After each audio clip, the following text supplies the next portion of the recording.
والذی خلقکم فمنکم کافر ومنکم مؤمن، وہ ذات کے جس نے تمہیں پیدا کیا پھر تم میں سے بعضے تو کافر ہوئے اور بعضے مومن ہوئے۔ اللہ تعالیٰ نے سب کو پیدا کیا، لیکن پیدا ہونے کے بعد کچھ لوگ اللہ کے دشمن بن گئے اور کچھ لوگ اللہ کے دوست بن گئے، کچھ بن گئے یار اور کچھ بن گئے غدار۔ جو اللہ کے دشمن ہیں، جو اللہ کے غدار ہیں، سرکش ہیں، نافرمان ہیں، ان کو کافر کہتے ہیں، اور جنہوں نے کلمہ پڑھ کر اللہ تعالیٰ سے عہد کیا کہ ہم تجھے بھی مانیں گے اور تیرے نبی کو بھی مانیں گے، ہم تیری بھی مانیں گے اور تیرے نبی کی بھی مانیں گے، جنہوں نے یہ عہد کر لیا وہ کلمہ گو مسلمان ہوئے، اللہ نے ان کو اپنا دوست بنا لیا۔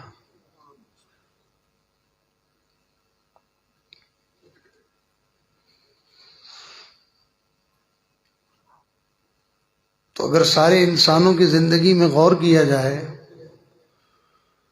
تو سارے انسانوں کی زندگی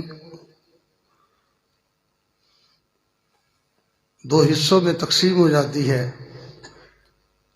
ایک کو کہتے ہیں قالب کی زندگی اور ایک کو کہتے ہیں قلب کی زندگی۔ قالب کہتے ہیں جسم کو، یعنی دنیا میں کچھ انسان ہیں جو جسمانی زندگی گزارتے ہیں، ان کو جسم کی لذت چاہیے، ان کو جسم کی راحت چاہیے، ان کو جسم کی سہولت چاہیے۔ وہ کھاتے ہیں تو جسم کے لیے، وہ کماتے ہیں تو جسم کے لیے،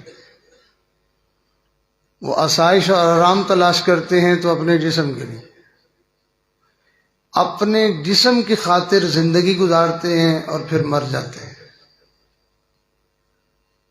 اور کافر کی زندگی یہی ہوتی ہے۔ کافر کو زندگی میں تین چیزیں مطلوب ہوتی ہیں: کھانا پینا، اوڑھنا اور اپنی نفسانی خواہش کو پورا کرنا۔ کافر کی زندگی اسی کے گرد گھومتی ہے۔ ان کی جتنی تگ و دو، جتنی محنت ہے، وہ ساری کی ساری اپنے جسم کے لیے ہے۔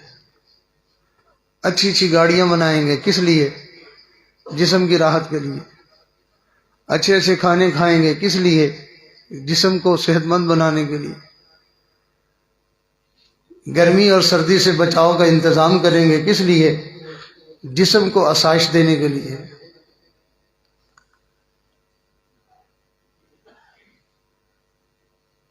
تو کافر ساری زندگی اپنے جسم کی خاطر محنت کرتا رہتا ہے۔ کافروں کی نظر میں جسے یہ نعمت حاصل ہو جائے، اچھا کھانا مل جائے، اچھا پینا مل جائے، اچھا پہننا اوڑھنا مل جائے، اچھا گھر مل جائے اور اس کی نفسانی خواہشات پوری ہو جائیں، وہ بڑا خوش قسمت ہے۔ چنانچہ آپ دیکھیں کفر کی دنیا انسان کی لذتوں اور چاہتوں کو پورا کرنے کے لیے پوری محنت لگا رہے ہیں۔ کپڑوں کے اوپر کتنی محنت ہو رہی ہے، ایک سے بڑھ کے ایک ورائٹی۔ جوتوں کے اوپر کتنی محنت ہو رہی ہے، انسان کے کھانے کے اوپر کتنی محنت ہو رہی ہے۔ اتنی ڈشز جو ہے وہ تیار کر لی گئی ہیں کہ ایک عام بندہ تو ان کے نام بھی نہیں جانتا، اتنی محنت کی ہے۔ ایک چھوٹی سی چیز ہے آئس کریم، اس کو آپ دیکھیں، کوئی 50 کے قریب تو انہوں نے اس کے ذائقے بنا دیے۔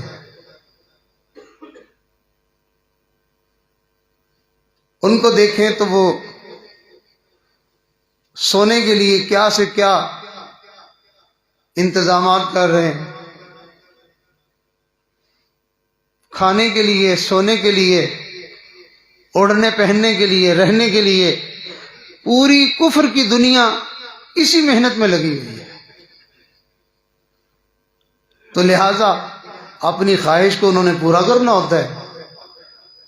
تو اپنی خواہش کو پورا کرنے کے لیے، بہتر سے بہتر خواہش کو پورا کرنے کے لیے، جہاں کھانے پینے کے اوپر، پہننے اوڑھنے پر محنت کرتے ہیں، وہاں وہ عورتوں کو بھی بنانے اور سنوارنے میں بڑی محنت کرتے ہیں۔ ایسے ایسے ان کے لباس بنائیں گے، ایسے ایسی ان کے لیے چیزیں بنائیں گے، اور کوشش ہوگی کفر کی کہ عورت بالکل ننگی ہو کے ہمارے سامنے آ جائے۔ جہاں وہ کوئی حیا والا معاملہ، جہاں وہ اپنی خواہش کے پورا ہونے والا معاملہ کوئی رکاوٹ محسوس کرتے ہیں، وہ وہاں اصول ایسے بنانا شروع کر دیں گے، وہ ترتیبیں ایسی بنانا شروع کر دیں گے، نہ ہمیں دیکھنے میں کوئی رکاوٹ رہے، نہ ہمیں وہاں تک پہنچنے میں کوئی رکاوٹ رہے، اور نہ ہمیں اپنی غلاظت اور اپنی گندگی اور گندی خواہش کو پورا کرنے میں کوئی رکاوٹ رہے۔ وہی کتوں بلوں جیسی زندگی ان کی ہے، کوئی حیا نہیں، کوئی پاک دامنی نہیں، کوئی عفت نہیں، کوئی پاکیزگی نہیں، کچھ نہیں ہے۔ بس ایسے ہے جیسے ایک جو ہے وہ انسان نما جانور ہیں، کتے بلے ہیں جو پھر رہے ہیں۔ جیسے گلی محلے میں آپ دیکھیں ایک کتیا کے پیچھے کئی کتے ہوتے ہیں، تو اسی طرح کافروں کے ہاں بھی یہی کچھ ہوتا ہے۔ یہ سوچ کی پاکیزگی، یہ نسب کی پاکیزگی، یہ دامن کی پاکیزگی، یہ ساری پاکیزگیاں اور حیا کا درس تو اللہ اور اس کے رسول صلی اللہ علیہ وسلم نے دیا ہے۔ کافر کو کیا لگے حیا سے؟ تو یہ زندگی کفر کی زندگی ہے، اور یہ اللہ تعالیٰ کے دشمن ہے۔ حضرت اماں عائشہ رضی اللہ تعالیٰ عنہ سے پوچھا گیا، اماں جان یہ زلزلے کیوں آتے ہیں؟ تو فرماتی ہیں کہ جب زمین کے اوپر بے حیائی عام ہو جاتی ہے تو پھر اللہ تعالیٰ کو غیرت آتی ہے، اللہ تعالیٰ پھر زمین کو ہلا دیتے ہیں، زلزلے آتے ہیں، تہس نہس ہو جاتے ہیں۔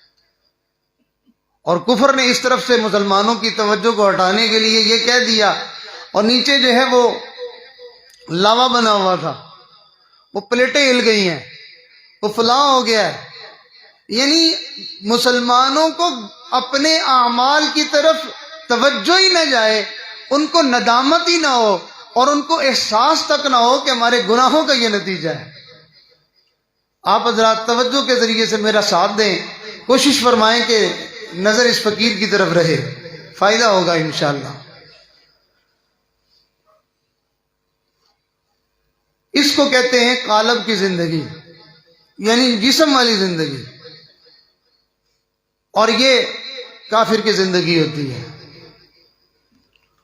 اور پھر اس کے بعد دوسری قسم ہے قلب کی زندگی، یعنی دل کی زندگی۔ یہ جو دل کی زندگی ہے یہ مسلمان کی ہوتی ہے۔ اس کو ذرا سمجھنے کی بات ہے۔ مسلمان کی زندگی 3 طرح کی ہوتی ہے۔ ایک کا نام ہے مسلمانی زندگی، اور ایک کا نام ہے ایمانی زندگی، اور ایک کا نام ہے احسانی زندگی۔ یہ مسلمانی زندگی کیا ہوتی ہے؟ یہ مسلمان ہوتے ہیں، کلمہ گو ہوتے ہیں، کلمہ پڑھ لیا ہوتا ہے انہوں نے، اور دین اسلام کے بعض موٹے موٹے اعمال جو ہے وہ بھی کر لیتے ہیں۔ میری طرف توجہ رکھیے، فائدہ ہوگا انشاءاللہ، آنے جانے والوں کو مت دیکھیے۔ یہ شیطان کا ہمارے ساتھ ایک داؤ ہے کہ اور کسی راستے میں وہ کامیاب نہیں ہوتا، بندہ سب چھوڑ چھاڑ کے اللہ کے دین کی بات سننے کے لیے پہنچ گیا، اب اس کا آخری عربہ یہ ہے کہ ادھر وہ دیکھو وہ دیکھو وہ دیکھو، بس وہ بندے کو ادھر ادھر دکھا کے یوں ہی خالی اٹھا کے لے جائے گا۔ تو ہم اتنے سادے نہ بنا کریں دین کے معاملے میں کہ ہم نے اپنا گھر چھوڑا، آرام چھوڑا، راحت چھوڑی، سب کچھ چھوڑ چھاڑ کے قربانی کر کے ہم دین کے لیے آئے، اور خالی دامن لے کے ہم گھر چلے جائے اور دشمن ہمارا جو ہے وہ تالی بجاتا رہ جائے کہ آئے بھی صحیح اور میں نے ان کو حاصل بھی کچھ نہیں ہونے دیا۔ اس لیے کہ جب تک انسان دین کی بات کو ڈوب کے نہیں سنتا، اس وقت تک وہ بات اس کے دل میں نہیں اترتی ہے۔ آپ ڈاکٹر صاحب کو کہیں نا کہ ڈاکٹر صاحب مجھے ذرا نسخہ سمجھائیں، میں نے دوائی استعمال کیسے کرنی ہے، آپ ڈاکٹر صاحب سے کہیں اور آپ ایک دفعہ ادھر دیکھیں پھر ادھر دیکھیں، وہ 10 دفعہ سمجھا دے گا، آپ کو نہیں سمجھ آئے گی۔ اور جب ہم دھیان سے توجہ سے سنتے ہیں، ڈاکٹر ایک دفعہ بتاتا ہمیں اسی وقت یاد ہو جاتا ہے۔ لیکن کتنی بار ایسا ہوتا ہے کہ ہم ایک اللہ کے بندے کی مجلس میں گئے ہوتے ہیں، انہوں نے ہمیں بڑے اچھے انداز میں، بڑے آسان انداز میں اللہ اور اس کے رسول کی بات سمجھائی ہوتی ہے، بیان کے بعد کسی سے پوچھو کیا بتایا، کچھ نہیں۔ تو اس کا یہ مطلب نہیں کہ ہمارا ذہن کمزور ہے، اس کا یہ مطلب نہیں کہ ہم یاد نہیں کر سکتے، بلکہ مطلب یہ ہے کہ ہم دین کی بات کو توجہ سے نہیں سنتے ہیں۔ تو کوشش فرمائیں، ٹیک چھوڑ کے، موبائلوں سے دھیان ہٹا کے، آنے جانے والوں کی طرف سے توجہ ہٹا کے، جو بندہ درد دل کہہ رہا ہے اس کو اپنے دل میں اتارنے کی کوشش کی جائے، شاید کہ ہماری زندگی بدل جائے۔ تو کوشش فرمائیں گے نا انشاءاللہ؟ سب حضرات درود شریف پڑھیں، اللہم صل۔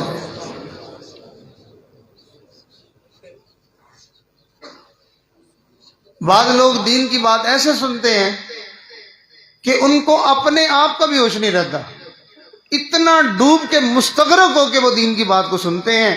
اور اللہ اور اس کے رسول کی بات سننے کا حق یہی ہے کہ انسان ایسے دین کی بات سنے، نہ اپنا ہوش نہ کسی کا ہوش ہے، بس اللہ کے اور اس کے رسول کی بات صلی اللہ علیہ وسلم کی بات ہم بڑی توجہ سے، پیار سے، محبت سے سن رہے ہیں۔ تو پہلی زندگی قالب کی زندگی، یعنی جسم والی زندگی، وہ آپ نے سمجھ لیا کہ وہ کس کی زندگی ہوتی ہے؟ سارے بولیں بھائی، وہ زندگی ہوتی ہے کافروں کی۔ کافر جیتا ہے اپنے جسم کے لیے، وہ پالتا ہے اپنا جسم، اپنے جسم کو آراستہ کرتا ہے، اپنے جسم کو سہولتیں دیتا ہے، اور اپنے جسم کی جو ہے وہ ساری زندگی وہ اسی کی دیکھ بھال کرتا ہے۔ بالآخر جیسے یہ جسم فانی تھا، اس کی زندگی تباہ ہو کے ختم ہو جاتی ہے۔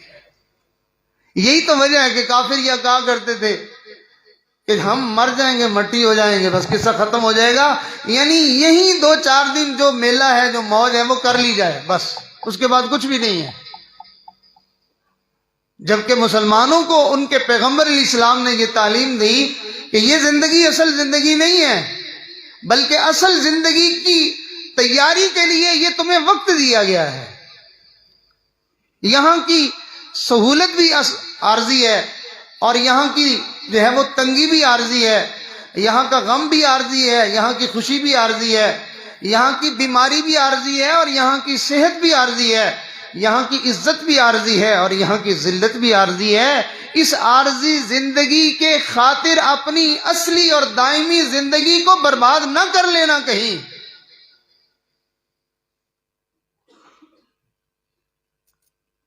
تو زندگی کی پہلی قسم قالب کی زندگی، یعنی جسم کی زندگی، یہ کس کی ہوتی ہے؟ کافر کی زندگی ہوتی ہے۔ اور دوسری ہے قلب کی زندگی، یعنی دل کی زندگی، یہ مسلمان کی زندگی ہوتی ہے، اور اس کی 3 قسمیں ہیں۔ اب ہم یہ دیکھیں گے کہ ہم ان 3 قسموں میں سے ہم کون سی زندگی گزار رہے ہیں، اور ہمیں گزارنی کون سی چاہیے تھی۔ پہلی زندگی ہے جس کو مسلمانی والی زندگی کہتے ہیں۔ یہ کیا ہوتی ہے؟ کلمہ پڑھا، مسلمان ہو گیا، نماز پڑھ لی، روزہ رکھ لیا، کبھی چھوڑ دیا، کبھی جی میں آیا تو حج کر لیا، یعنی 2-4 عمل دین کے وہ مسلمان کر رہا ہوتا ہے، اور اس نے کلمہ پڑھا ہوا ہوتا ہے، وہ اپنے آپ کو بھی مسلمان کہتا ہے، اپنے آپ کو مسلمان کہتا ہے، اور اگر اس کے بارے میں کسی سے پوچھا جائے تو کفر کا فتویٰ کوئی اور بھی نہیں دے سکتا اس کے بارے میں۔ لیکن اس کا معاملہ کیا ہوتا ہے؟ اس کا معاملہ یہ ہوتا ہے کہ بس سوائے ان دو چار مسلمانی والی باتوں کے اس کے پاس کچھ بھی نہیں ہوتا، یعنی ان دو چار باتوں کو چھوڑ کر وہ بالکل کافروں جیسا ہوتا ہے۔ بات ذرا کڑوی ہے، سخت سی ہے۔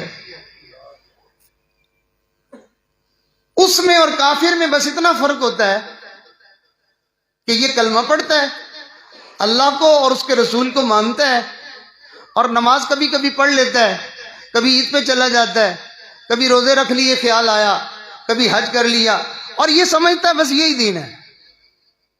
اس کی شادی کافروں والی، اس کی غمی کافروں والی، اور اس کے گھر کا ماحول کافروں والا، اس کی سوچ کافروں والی۔ جیسے کافر ہر کام میں اللہ کا باغی اور نافرمان ہوتا ہے، یہ بھی اپنی پوری زندگی اپنی من مرضی کی گزار کے اللہ کا باغی ہوتا ہے۔ جھوٹ بولے گا، شراب پیے گا، ناپ تول میں کمی کرے گا، جھوٹیاں گواہیاں دے گا، جھوٹی قسمیں کھائے گا، اور موقع ملا تو زنا بھی کرے گا۔ جہاں جہاں اس کو جو جو موقع ملتا جائے گا یہ کرتا جائے گا، کہنے کو مسلمان ہے، لیکن بالکل کافر کے مشابہ اس کی زندگی ہوتی ہے۔ اور یہ اس بندے کی زندگی کا مقصد مال پیسہ کمانا ہوتا ہے۔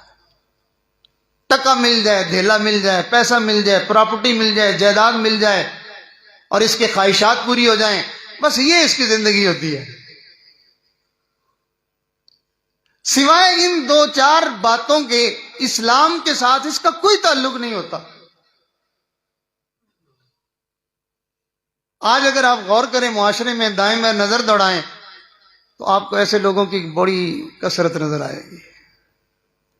نہ وہ نمازوں میں اللہ کے حکم کے پابند ہیں، نہ وہ روزہ رکھنے میں اللہ کے حکم کے پابند ہیں، نہ وہ حج کرنے میں اللہ کے حکم کے پابند ہیں، نہ وہ زکوٰۃ دینے میں اللہ کے حکم کے پابند ہیں، نہ وہ حیا کے معاملے میں اللہ کے حکم کے پابند ہیں، نہ وہ سچ بولنے میں اللہ کے حکم کے پابند ہیں، نہ وہ کمانے میں اللہ کے حکم کے پابند ہیں، نہ وہ لگانے میں اللہ کے حکم کے پابند ہیں۔ ان کی اپنی مرضی ہے۔ پوچھو، مسلمان ہے۔ یہ نام کی مسلمانی یہ اللہ کے ہاں نہیں چلتی ہے۔ یہ اپنے آپ کو مطمئن کرنے کے لیے، اپنے آپ کو جو ہے وہ سمجھانے کے لیے یہ لوگ ہیں جو سمجھ رہے ہیں ہم مسلمان ہیں، بس ہماری نجات اسی میں ہے۔ جبکہ ایسے لوگوں کا انجام وہ کافروں کے ساتھ ہوگا۔ نبی علیہ السلام نے ارشاد فرمایا کہ جس آدمی نے جان بوجھ کر ایک نماز چھوڑی ہے وہ 2,88,00,000 سال جہنم میں جلے گا۔ اور فرمایا بے نمازی کا حشر، جو نمازیں نہیں پڑھتا، بے نمازی کا حشر حامان، قارون اور فرعون اور شداد اور یہ بڑے بڑے جو لعنتی تھے، اللہ کے محبوب نے ارشاد فرمایا اس کا حشر ان کے ساتھ ہوگا۔ ایسے لوگوں نے ایک دو باتیں اپنے مطلب کی جو ہے وہ یاد کی ہوئی ہوتی ہیں، اور وہ یہ کہتے ہیں کہ ہمارے دل میں عشق رسول ہے، ہم محبت رسول میں ہیں اور ہم تو بخشے جائیں گے۔ بھئی کیسا عشق ہے کہ جو محبوب فرما رہے ہیں کہ یہ کام کرنے والا جہنمی، یہ کام کرنے والا جہنمی، یہ کام کرنے والا جہنمی، اس کا تعلق میرے ساتھ نہیں، اس کا تعلق میرے ساتھ نہیں، وہ ساری باتوں کو نظر انداز کر کے وہ خام خواہ کا دعویٰ کر کے کہتا ہے میں تو عشق رسول ہوں، میں نے تو جانا ہے، حالانکہ وہ سارے کام وہ کر رہا ہے جس کے بارے میں اللہ کے نبی نے جہنم میں جانے کے بارے میں ڈرایا ہے۔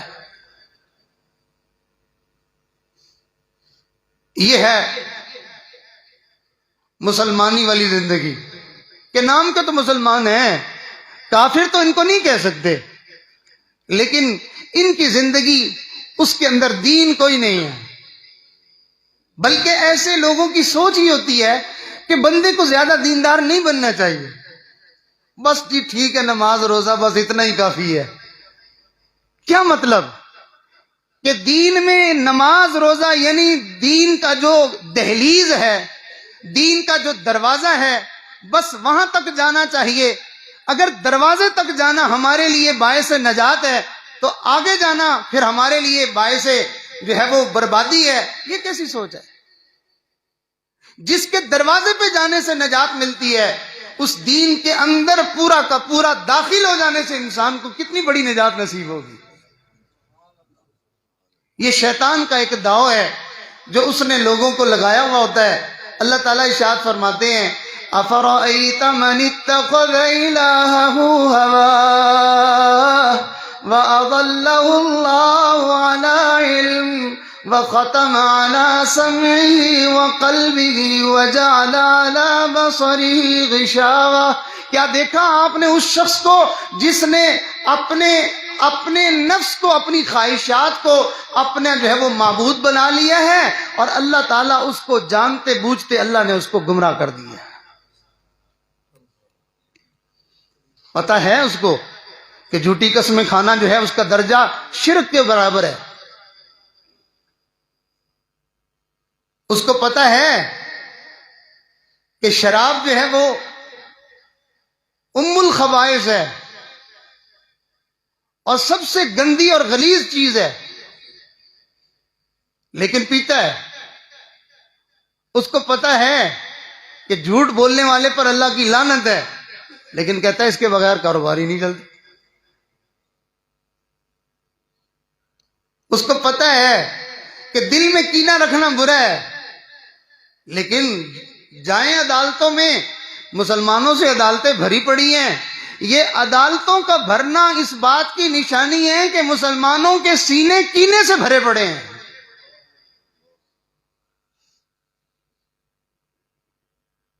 دوسری زندگی اختصار کے ساتھ میں ذرا عرض کرتا چلوں، یہ مسلمانی والی زندگی.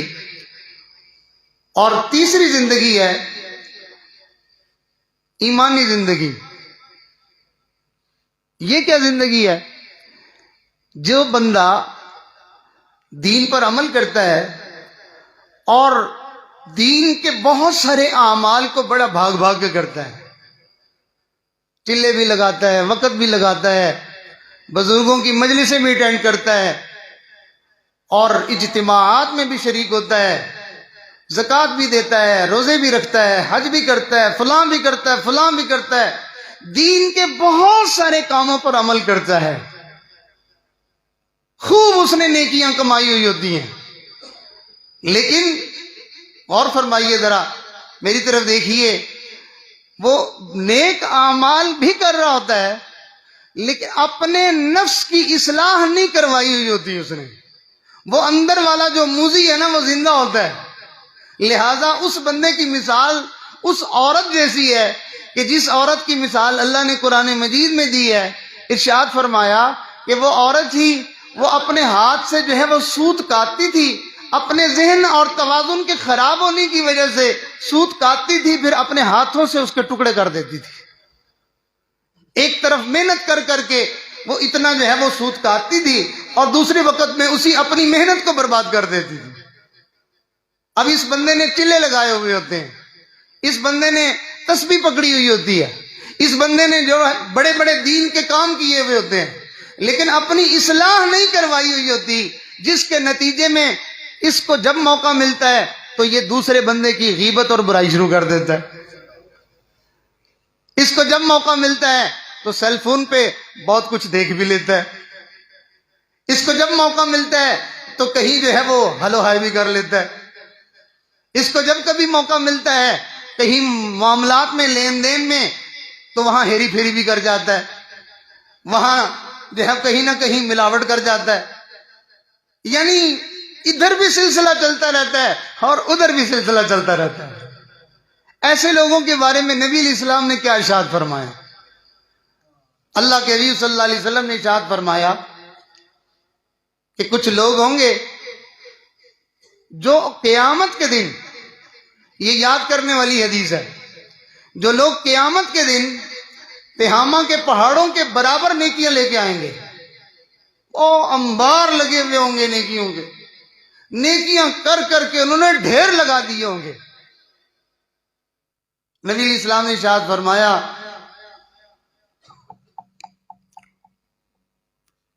وہ جنت کی طرف جا رہے ہوں گے، جنت کے بالکل جب قریب پہنچ جائیں گے تو ان کو روک دیا جائے گا، ان کو وہاں سے ہٹا دیا جائے گا کہ تمہارا جنت میں کوئی حصہ نہیں ہے۔ تو جب یہ بات نبی علیہ السلام نے ارشاد فرمائی تو صحابی عرض کرنے لگے، یا رسول اللہ صلی اللہ علیہ وسلم، ہمیں ان کی کوئی نشانی بتا دیں، کوئی علامات بتا دیں، کہیں ہم بھی ان میں سے تو نہیں ہیں، ہمیں اس کی نشانی بتائیں، ہمیں علامت بتائیں کہ کہیں ہم بھی ان میں سے تو نہیں ہیں۔ نبی علیہ السلام نے ارشاد فرمایا، وہ نمازیں پڑھنے والے ہوں گے، وہ روزے رکھنے والے ہوں گے، اور وہ نیکیاں کرنے والے ہوں گے، حتیٰ کہ آپ نے ارشاد فرمایا وہ تہجد پڑھنے والے بھی ہوں گے۔ آپ اندازہ لگائیں کہ اس بندے نے جس نے نیکیاں کی ہیں، پہاڑوں کے برابر اس نے اپنے نیکیوں کے انبار لگائے ہیں، تو وہ ایسے تو نہیں لگ گئے، پتہ نہیں اس نے کتنی تسبیحاں پڑھی ہوں گی، اس نے کتنے چلے لگائے ہوں گے، کتنا اس نے دین پہ محنت کی ہوئی ہوگی، کتنے وہ پروگراموں میں جاتا ہوگا، کتنا کچھ اس نے کیا ہوا ہوگا، لیکن نبی علیہ السلام نے ارشاد فرمایا کہ جب کبھی ان لوگوں کو گناہ کا موقع ملے گا وہ گناہ نہیں چھوڑیں گے۔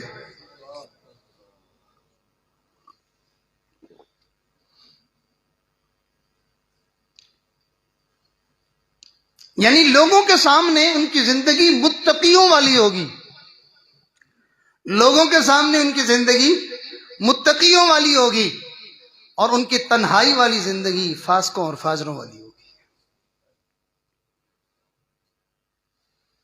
تنہائیوں میں گناہ کرنے والے ہوں گے۔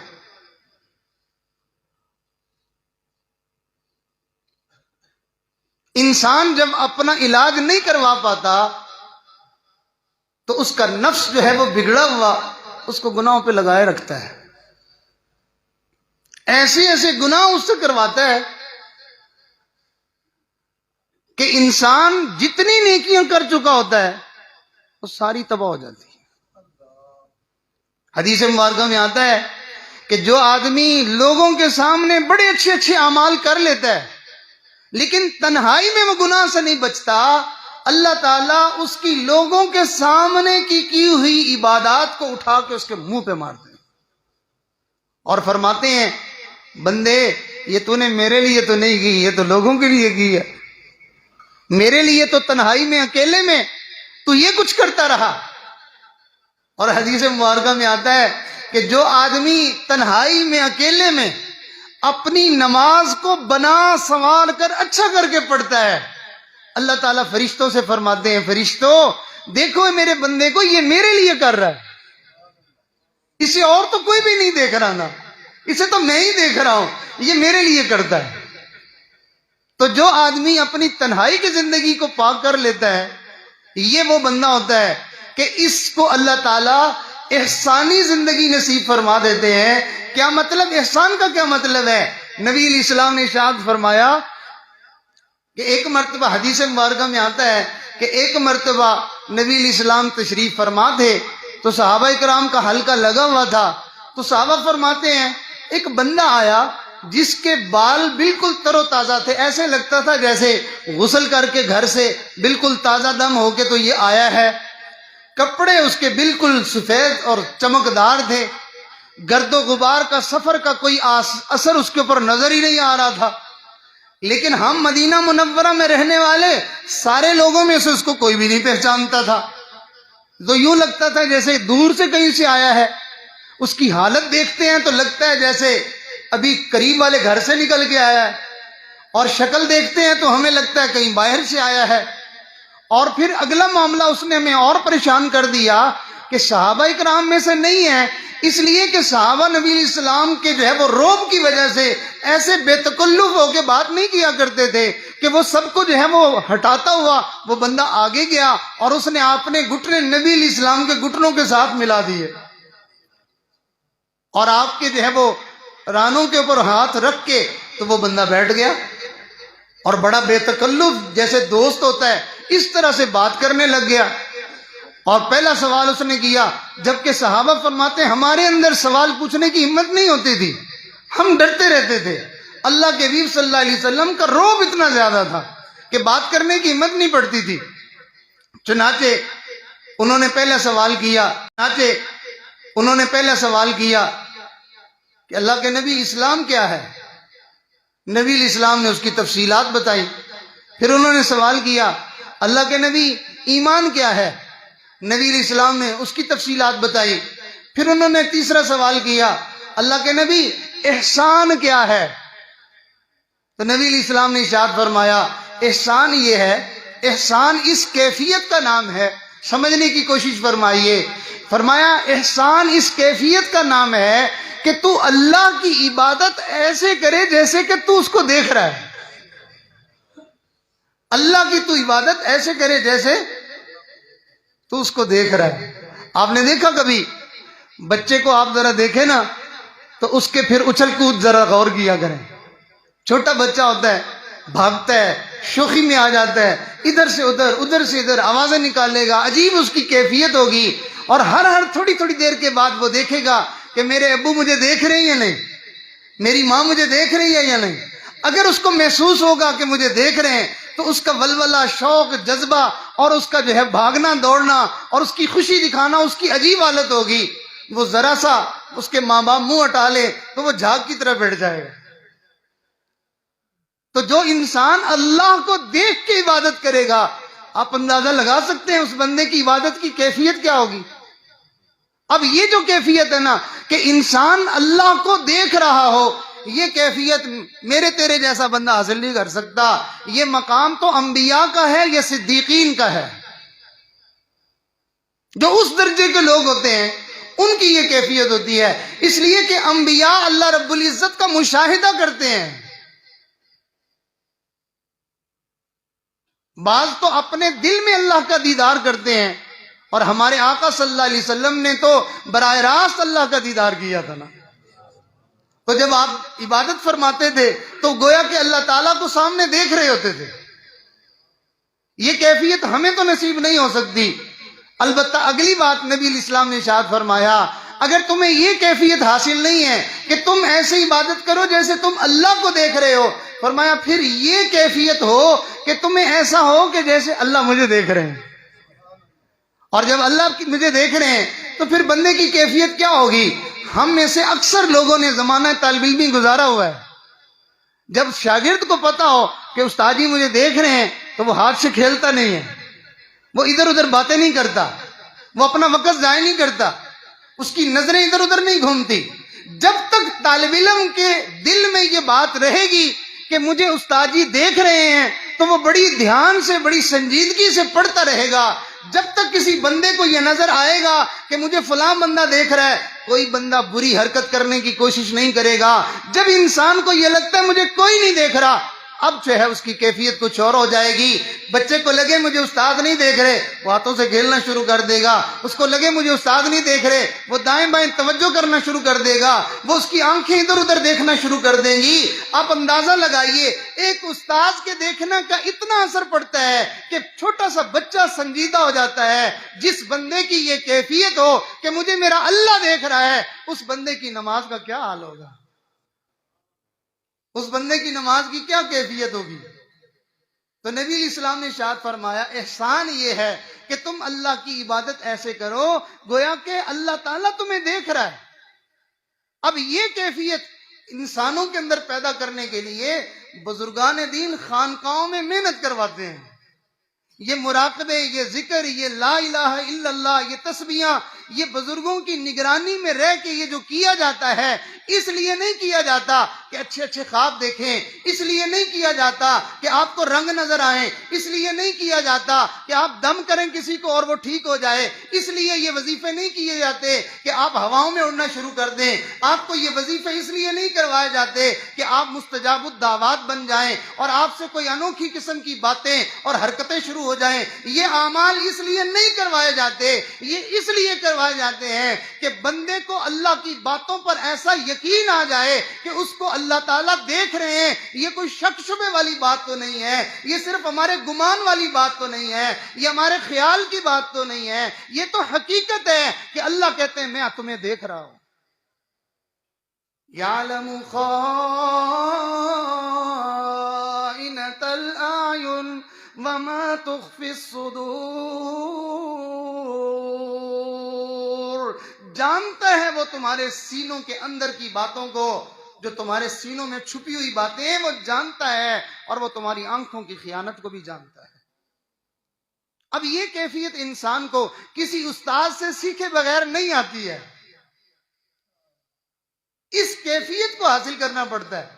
چنانچہ بعض بزرگوں نے اسی لیے ورد بھی یہی کروایا، وظیفہ بھی یہی کروایا، کہ انہوں نے کہا کہ تم جو ہے وہ اتنے 100 مرتبہ بیٹھ کر کہو اللہ حاضری، اللہ معی، اللہ ناظری. اللہ میرے ساتھ ہے، اللہ تعالیٰ مجھے دیکھ رہے ہیں، اللہ میرے پاس موجود ہیں. اس کی باقاعدہ تسبیح کروائی، اتنی کروائی کہ بندے کو یقین آ گیا کہ اللہ مجھے دیکھ رہا ہے. چنانچہ حضرت بہاؤالدین زکریہ ملتانی رحمت اللہ علیہ وہ اپنے مرشد کے پاس رہا کرتے تھے، تو ان کے مرشد نے ان کو ذکر کروا کے ان کی یہی کیفیت کروائی تھی. اب کتنے لوگ ہوتے ہیں بیان سننے کے لیے آتے ہیں، سارے تو دھیان سے نہیں بیٹھتے. کوئی اچھی سی جگہ ڈھونڈتا ہے جہاں ٹیک اچھی لگ جائے، کوئی جو ہے وہ ایسی جگہ ڈھونڈتا ہے جہاں جو ہے وہ میں مزے سے سکون سے جو ہے وہ اپنی نیند بھی پوری کر لوں.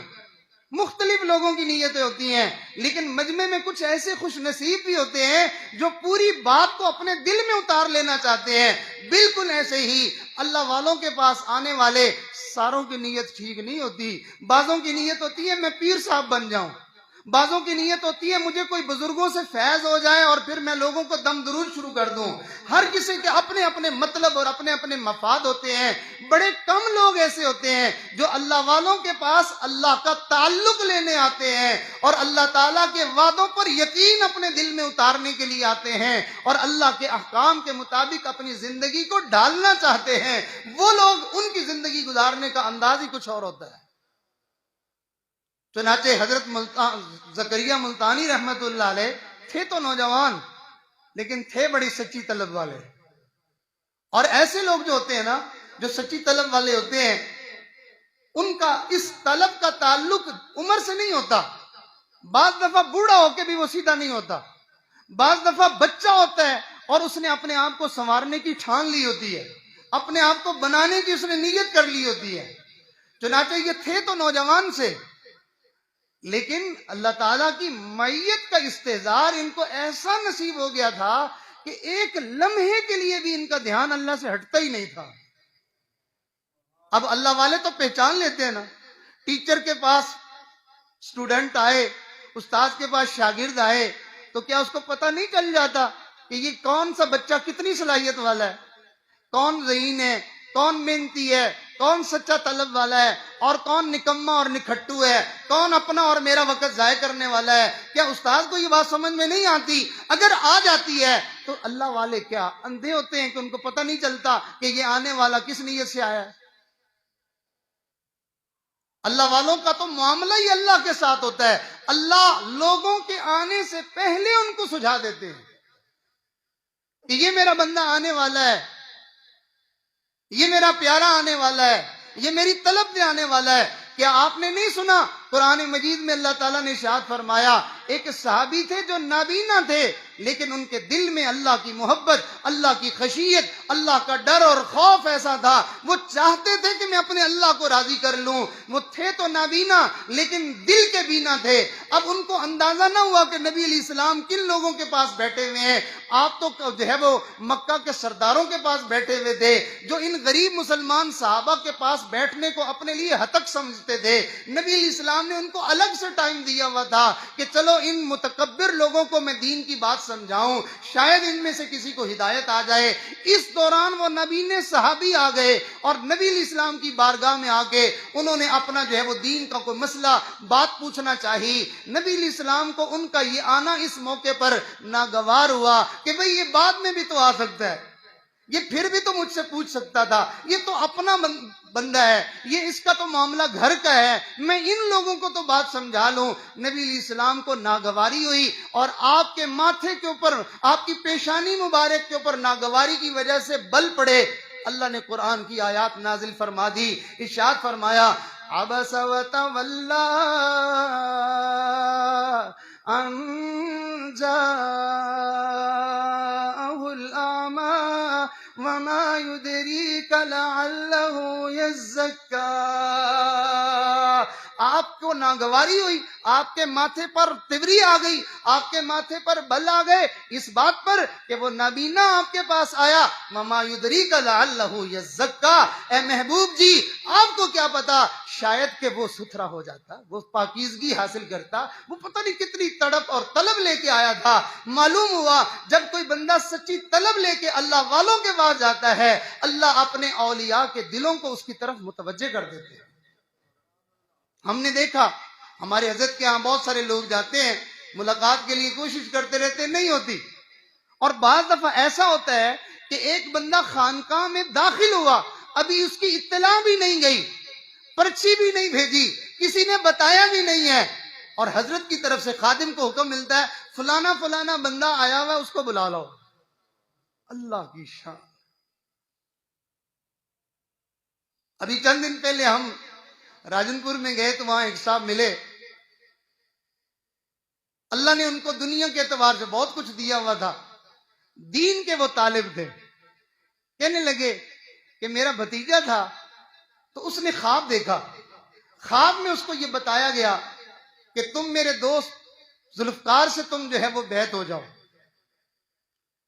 وہ نوجوان دنیا دار بندہ تھا، اس نے اس کی طرف کوئی توجہ ہی نہیں کی، وقت گزرتا رہا، کئی مہینے گزر گئے، کہنے لگے اس بچے نے مجھ سے ذکر کیا، میں نے کہا کہ بیٹا تم نے یہ خواب دیکھا، تم نے تو بڑی کوتاہی کی، تمہیں تو اللہ کی طرف سے گویا کہ ایک اشارہ مل رہا ہے کہ تم اس کے دوست کے پاس جاؤ، تو تمہیں دیر نہیں کرنی چاہیے، چلے جانا چاہیے تھا۔ کہنے لگے حضرت میں بھی اس کے ساتھ گیا، لیکن میں حیران ہو گیا کہ وہاں تو بڑوں بڑوں کی رسائی نہیں ہوتی، وہ نوجوان بچہ تھا، جیسے ہی حضرت کے پاس اس نے اجازت کے لیے بات بھیجی فوراً بلاوا آ گیا، اور حضرت نے اس کو اتنا کھلا ٹائم دیا، اور نہ صرف یہ کہ اس کو ٹائم دیا بلکہ اس کا نمبر بھی حضرت نے لکھ لیا، اور کئی مرتبہ خود اس کو فون کرتے، جن سے بات کرنے کے لیے بڑے بڑے علماء بڑے بڑے بزرگ جو ہیں وہ ترستے ہیں کہ ہماری ان سے بات ہو جائے، مہینوں مہینے جو ہیں وہ لوگ ترستے رہتے ہیں اور ان کی ملاقات نہیں ہوتی۔ تو وہ کہنے لگے حضرت میں نے اپنے بھتیجے سے کہا کہ میاں یہ تاریں ادھر سے ملی ہوئی ہوتی ہیں، اللہ تعالیٰ اپنے اولیاء کو بتا دیتے ہیں کہ میرا طالب کون ہے، میرا چاہنے والا کون ہے، کس کو میں اپنے قریب کرنا چاہتا ہوں۔ چنانچہ ہمارے سلسلے کے بزرگ تھے حضرت خواجہ عبد المالک صدیقی رحمت اللہ علیہ، وہ فرمایا کرتے تھے مجھے اللہ نے روحانی طور پر اتنی قوت دی ہے کہ پورے مجمع کو اگر میں ایک توجہ دوں پورا مجمع تڑپ کے رہ جائے، لیکن میں کیا کروں، مجھے اوپر سے اس کی اجازت نہیں ملتی ہے۔ ہم تو سمجھتے ہیں کہ یہ معاملہ اس کی وجہ سے ہو گیا اور یہ معاملہ اس کی وجہ سے ہو گیا، ہم تو سارے معاملے مخلوق کے سپرد کرتے رہتے ہیں، ہم اللہ کو تو جانتے ہی نہیں ہیں کہ یہ کائنات کا نظام چلانے والا وہی ہے، عزتیں دینے والا وہی ہے، ذلیل کرنے والا وہی ہے، امیر بنانے والا وہی ہے، غریب کرنے والا وہی ہے، اولاد دینے والا وہی ہے، لے لینے والا وہی ہے، سارے معاملے اسی کے قبضہ قدرت میں ہیں، ہم ہمیشہ اسباب کی طرف دوڑتے رہتے ہیں، اللہ کی طرف ہماری توجہ نہیں جاتی۔ بہرحال حضرت خواجہ بہاؤالدین زکریا ملتانی رحمت اللہ علیہ اپنے مرشد کے پاس اللہ اللہ سیکھنے گئے تھے، پھر ایسے لوگوں کے پاس اللہ تعالیٰ اپنے اولیاء کو متوجہ کر دیتے ہیں، چنانچہ اس جوانی کی عمر میں حضرت شیخ شہاب الدین سہروردی رحمت اللہ علیہ جو بڑے اللہ والے تھے، انہوں نے حضرت ملتانی رحمت اللہ علیہ کو اجازت و خلافت دے دی۔ اب ہمارے جیسے کئی ہوتے ہیں پھر لو جی پیر صاحب اس کے اوپر تو بڑے مہربان ہیں، لگتا ہے کو مال شال زیادہ دیتے ہیں، اور جی ہم بھی تو ہیں نا جی، اور جی ہم بھی تو اتنے پرانے مرید ہیں، اور حضرت کی ہمارے اوپر تو تک ہی نہیں پڑتی، اور جی وہ تو بڑے امیر لوگوں کو ٹائم دیتے ہیں، کبھی کچھ جو ہے منہ سے بک دیا کبھی کچھ بک دیا، یعنی ہماری گندی زبانوں سے اللہ کے پاکیزہ اولیاء بھی پاک نہیں رہ سکتے ہیں۔ تو حضرت کے اوپر بھی ان رہنے والوں نے ایسی باتیں شروع کر دی کہ حضرت جی اسی بھی تو راواں تے پے ہیں۔ اب حضرت کو دل میں آیا کہ میں ان کو کبھی سمجھاؤں گا بات کہ تم اس جوگے نہیں ہو، تمہارے اندر وہ بات نہیں ہے جو میں اس نوجوان میں دیکھ رہا ہوں، کیونکہ یہ ذکر اور یہ سلوک اور یہ پیری مریدی، ارے یہ کچھ نہیں ہے سوائے خالق کے ساتھ تعلق جوڑنے کے، سوائے اس کے عاشق بننے کے، سوائے اس کے وعدوں پر یقین دل میں اتارنے کے، اور کچھ بھی نہیں ہے۔ چنانچہ ایک دفعہ حضرت کے پاس مہمان آئے ہوئے تھے، یہ باتیں کرنے والے تو بات کر کے بھول گئے، اب حضرت کے تو دل میں تھی کہ بھئی ان لوگوں نے اس طرح باتیں کی ہیں، تو حضرت نے مہمان آئے ہوئے تھے تو کچھ مرغیاں منگوائیں اور ان اعتراض کرنے والوں کو سب کو بلا لیا۔ اب ان کو تو پتہ نہیں تھا کہ حضرت ہمیں کیوں بلا رہے ہیں۔ حضرت نے ان کو بلایا، آپ بھی ادھر آؤ، یہ مہمان آ گئے ہیں، یہ مرغی تم بنا لو، یہ مرغی تم ذبح کر لو، یہ مرغی تم بنا لو، اور انہی میں حضرت ملتانی رحمت اللہ علیہ کو بھی بلا لیا، ایک مرغی ان کو بھی دے دی۔ اب اللہ والوں کا ایک اپنا انداز ہوتا ہے، فرمایا میاں یہ لے جاؤ، ذرا مہمانوں کے لیے کھانا بنانا ہے، جلدی سے ذرا ذبح کر لاؤ، لیکن بس خیال کرنا جہاں کسی کی نظر نہ پڑ رہی ہو، کوئی دیکھ نہ رہا ہو، وہاں ذبح کر کے لے آؤ۔ اب کوئی میرے جیسا، اس نے جو ہے وہ درخت کی اوٹ دیکھی تو بسم اللہ اللہ اکبر، کسی نے کوئی گڑا دیکھا تو بسم اللہ اللہ اکبر، کسی نے دیوار کی اوٹ دیکھی تو بسم اللہ اللہ اکبر، سارے آگے جلدی جلدی بنایا گوشت اور جو ہے وہ دے دیا۔ اب حضرت ملتانی رحمت اللہ علیہ ابھی نہیں آ رہے۔ اب یہ لوگ سوچ رہے ہیں ایسا عجیب دماغ کا بندہ ہے، نوجوان چھوکرا سا ہے، اس کو تو اتنی عقل بھی نہیں۔ حضرت نے فرمایا کہ مہمان آئے ہوئے ہیں، جلدی بنانا ہے، اور یہ دیکھو اتنی دیر لگا کے آ گیا ہے، اس کو سمجھ ہی نہیں آ رہی۔ دیکھو اللہ والوں کی بات کو بھی نہیں سمجھتا۔ اب یہ آپس میں کھس پھس کر رہے تھے، باتیں کر رہے تھے، اور حضرت تھے خاموش تھے، کوئی بات جواب نہیں دے رہے تھے۔ کافی دیر کے بعد حضرت ملتانی رحمت اللہ علیہ آئے تو صحیح، لیکن معاملہ عجیب تھا کہ رو بھی رہے تھے اور مرغی بھی زندہ تھی۔ تو حضرت نے فرمایا رو کیوں رہے ہو؟ حضرت قسمت سے خدمت کا موقع ملا تھا اور وہ خدمت کر نہیں پایا ہوں، محرومی پر رو رہا ہوں۔ قسمت سے خدمت کا موقع ملا تھا اور کر نہیں پایا ہوں، محرومی پر رو رہا ہوں۔ فرمایا تو مرغی زندہ کیسے لے آئے؟ حضرت آپ نے فرمایا تھا وہاں ذبح کرنا جہاں کسی کی نظر نہ پڑے۔ حضرت میں جہاں گیا وہاں مجھے میرا رب دیکھ رہا تھا۔ اب جب ان کے زبان سے یہ بات نکلی تو حضرت نے یوں دیکھا سب کو، فرمایا بھائی تمہیں بات کی سمجھ آ گئی؟ انہوں نے کہا حضرت کیا مطلب؟ فرمایا تمہیں لوگوں کی طرف دھیان رہتا ہے، تمہیں خالق کی طرف دھیان نہیں جاتا۔ جبکہ انسان جب محنت کرے، ذکر کرے، اللہ والوں کے پاس کی صحبت اختیار کرے، تو اس کے اوپر جو فرق آتا ہے باقی لوگوں سے، وہ یہی فرق آتا ہے کہ اس کی نظر سے مخلوق ہٹ جاتی ہے، اس کی نگاہیں خالق کے اوپر جم جاتی ہیں۔ تو میرے عزیزوں، یہ احسانی زندگی ہے۔ جس بندے کو یہ کیفیت نصیب ہو جائے، اس بندے کی زندگی گناہوں سے پاک ہو جاتی ہے۔ چنانچہ آپ نے مشہور واقعہ سنا ہوگا، اس زمانے کے عام مسلمان وہ اس احسانی کیفیت میں تھے۔ علماء اور بزرگوں کے تو کیا کہنے، جنگلوں میں بکریاں چرانے والے ان لوگوں کی کیفیت ذرا دیکھو۔ ابن عمر رضی اللہ تعالیٰ عنہ فرماتے ہیں کہ ہم سفر میں تھے اور سفر کرتے کرتے ہم ایک جو ہے وہ ویرانے میں پہاڑوں میں پہنچے، وہاں ہمیں جو ہے وہ بھوک لگی، تو میں نے اپنے ساتھیوں سے کہا کہ یار یہ چرواہا بکریاں چرواتا پھر رہا ہے، تو تم ایسے کرو کہ جاؤ اس کو کہو کہ کچھ ہمیں دودھ دے دے، پیسے لے لے ہم سے۔ اب وہ ساتھی گئے، جا کے توجہ سے سننے کی بات ہے، ساتھی گئے اس چرواہے کے پاس۔ یہ کوئی عالم نہیں تھا، یہ کوئی امام مسجد نہیں تھا، یہ کوئی گدی نشین بزرگ نہیں تھا، یہ بکریاں چرانے والا چرواہا تھا۔ عام مسلمانوں کی کیفیت دیکھو۔ اب اس سے جا کے بات کی کہ بھائی اس طرح ہم مسافر ہیں، ہمیں دودھ چاہیے۔ اس نے کہا کہ ٹھیک ہے تمہیں دودھ تو چاہیے لیکن میں تمہیں دے نہیں سکتا۔ کیوں بھائی؟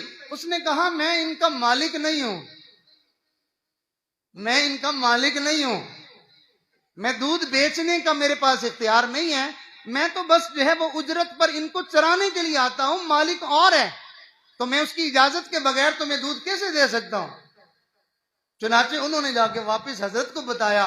اب حضرت کی ذرا دلچسپی بڑھی کہ اچھا بھائی ذرا اس کو چیک کرتے ہیں، یہ بندہ تو بڑی اونچی درجے کی بات کر رہا ہے۔ تو حضرت نے ارشاد فرمایا اس کو ذرا بلا لاؤ میرے پاس۔ بلا کے لائے تو حضرت نے ارشاد فرمایا بھائی تم مالک نہیں ہو؟ کہا نہیں۔ تو ارشاد فرمایا بھائی دیکھو ایسا کرو، ایک بکری کے تم ہم سے پیسے لے لو اور ہم اس بکری کا دودھ بھی نکال کے پیئیں گے اور اس کو ذبح کر کے ہم بنا کے کھا بھی لیں گے، ہم مسافر لوگ ہیں تو ہمارا بھی مسئلہ حل ہو جائے گا اور آپ کو بھی پیسے مل جائیں گے، باقی رہ گیا معاملہ مالک کا تو آپ کہہ دینا کہ بھیڑیا کھا گیا۔ اور بھیڑیے کے بکری کا کھا جانا یہ اس زمانے میں کوئی انوکھی بات نہیں تھی، آئے دن یہ واقعہ پیش آتا رہتا تھا، یعنی ایسے جھوٹ بولنے کی بات کی کہ جس کے اوپر مالک کو شک بھی نہیں پڑ سکتا تھا۔ اب جب حضرت نے یہ بات کی نا کہ مالک کو کیا پتہ چلے گا، تم کہہ دینا بھیڑیا کھا گیا، اس چرواہے کے منہ سے بے ساختہ نکلا، کہنے لگا فَأَيْنَ اللَّهُ، پھر اللہ کہاں گیا؟ ابن عمر رضی اللہ تعالیٰ عنہ جب واپس چلے گئے اس چرواہے کو یاد کیا کرتے تھے اور جھوم کر کہا کرتے تھے فَأَيْنَ اللَّهُ فَأَيْنَ اللَّهُ۔ جس امت کے چرواہوں کے اندر اللہ تعالیٰ کی معیت اور احسان کی کیفیت کا یہ حال ہے، آپ سوچ سکتے ہیں اس زمانے کے بزرگوں کا کیا حال ہوگا۔ آج ہم دیندار جو اپنے آپ کو دین کے ٹھیکیدار سمجھتے ہیں، ہم ڈنڈیاں مارنے سے باز نہیں آتے۔ اندھیرا تھا، کسی جگہ پر اندھیرا تھا، ایک عورت جوان العمر تھی، تو مجمع عورتوں کا اور جو ہے وہ مردوں کا اکٹھا ہوا، تو ایک مرد نے کسی عورت کے اوپر یوں ہاتھ مارا، اس نے کہا کہ اندھیرا ہے کوئی دیکھ تو نہیں رہا؟ اس نے کہا مالک تو دیکھ رہا ہے، اللہ تو دیکھ رہا ہے۔ ایک عورت اب بری نیت کے ساتھ کسی بندے کے پاس آئی، ان واقعات سے مسلمانوں کی زندگیاں بھری پڑی ہیں، اور آ کر کہنے لگی دیکھو میں بڑے عرصے سے خواہش رکھتی ہوں گناہ کی۔ انہوں نے فرمایا بھلا ہم کیسے گناہ کر سکتے ہیں، 4 گواہ دیکھ رہے ہیں اور ہمیں قاضی دیکھ رہا ہے، ہم کیسے گناہ کر سکتے ہیں، 4 گواہ دیکھ رہے ہیں اور قاضی دیکھ رہا ہے۔ عورت حیران ہو گئی کہ 4 گواہ کون سے اور قاضی کون سا، کون سے گواہ دیکھ رہے ہیں؟ حضرت نے ارشاد فرمایا 2 فرشتے کرامن کاتبین تیرے ساتھ ہیں، 2 فرشتے میرے ساتھ ہیں، یہ 4 گواہ اور قاضی پروردگار ہمیں دیکھ رہا ہے۔ ایک بزرگ تھے وہ حج کرنے کے لیے گئے تو وہاں پر ان کے خیمے میں ایک عورت آ گئی اور اس نے اشارے میں گناہ کی دعوت دی۔ وہ بزرگ سوچنے لگے کہ میں تو اپنا ملک چھوڑ کر اللہ سے گناہوں کی معافی مانگنے کے لیے یہاں آیا تھا، شیطان کو مجھ سے اتنی امیدیں ہیں کہ یہاں پہنچ کے بھی اس نے اپنا نمائندہ میرے پاس بھیج دیا ہے، وہ مجھ سے مایوس نہیں ہوتا، شیطان کو مجھ سے نا امیدی نہیں ہوتی۔ ان کو اس بات پہ اتنا دکھ لگا کہ وہ رونا شروع ہو گئے۔ ان کو روتا ہوا دیکھ کے وہ عورت وہاں سے کھسک گئی، اتنا روئے کہ روتے روتے ان کو نیند آ گئی۔ جب نیند آئی تو خواب میں سیدنا یوسف علیہ السلام کی زیارت ہوئی اور حضرت نے ارشاد فرمایا تمہیں مبارک ہو کہ تم کتنے خوش نصیب ہو کہ تمہیں شیطان نے گناہ کی دعوت دی اور تم نے اس کو بھاگنے پہ مجبور کر دیا۔ وہ کہتے ہیں میں نے کہا حضرت میری تو کوئی اتنی بات نہیں ہے، معاملہ تو آپ کا ہے کہ زلیخا نے آپ کو گناہ کی دعوت دی تھی اور آپ نے کہا تھا معاذ اللہ میں اللہ کی پناہ میں آتا ہوں۔ سیدنا یوسف علیہ السلام نے فرمایا نہیں دیکھو میں نبی ہوں اور نبی اللہ کی حفاظت میں معصوم ہوتا ہے، نبی جو ہے وہ گناہ کے قریب نہیں جاتا، عام اولیاء گناہوں سے بچتے ہیں اور گناہ انبیاء سے بچتے ہیں، گناہوں کو انبیاء کے قریب جانے کی بھی اجازت نہیں ہوتی، لہٰذا میں اگر بچا میں تو نبی تھا، معصوم تھا، معاملہ تو تیرا ہے کہ تو ایک ولی ہو کہ تو نے نبیوں جیسا کام کر دکھایا ہے۔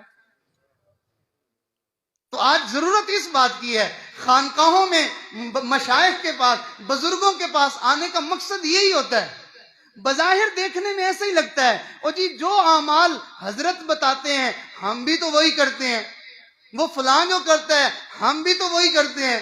بندے کو اپنی زندگی میں اور اللہ والوں کی زندگی میں فرق ہی نظر نہیں آتا، جبکہ فرق صرف یہی ہے کہ ہم موقع آنے پر اللہ کے سامنے ہم جو ہے وہ گناہ کر کے اللہ کے سرکش اور باغیوں میں شامل ہو جاتے ہیں، اور جن کی معیت بنی ہوئی ہوتی ہے وہ گناہوں کے موقع میں اللہ سے ڈرتے ہیں اور شیطان کو پھسلانے کا موقع نہیں ملتا. لہذا اس ذکر جو ہمارے سلسلے میں کروایا جاتا ہے اس کا مقصود یہی ہے. چنانچہ ہمارے سلسلے میں پہلا سبق کروایا جاتا ہے. ابھی 2 دن پہلے ایک مفتی صاحب کا مجھے فون آیا، کہنے لگے حضرت آپ نے میرے گھر والوں کو سبق بتایا تھا. ایک اتنے بڑے مفتی اور ان کی بیوی عالمہ اور سارا دن قرآن و حدیث کی محنت کرنے والے، وہ سمجھتے تھے کہ بیعت ہوئے بغیر کام نہیں بنتا، لہٰذا وہ خود بھی بیعت ہوئے، گھر والوں کو بھی بیعت کروایا. لیکن عجیب بات انہوں نے بتائی، کہنے لگے حضرت میری اہلیہ بتا رہی تھی کہ میں ذکر کرتی ہوں حضرت کا بتایا ہوا،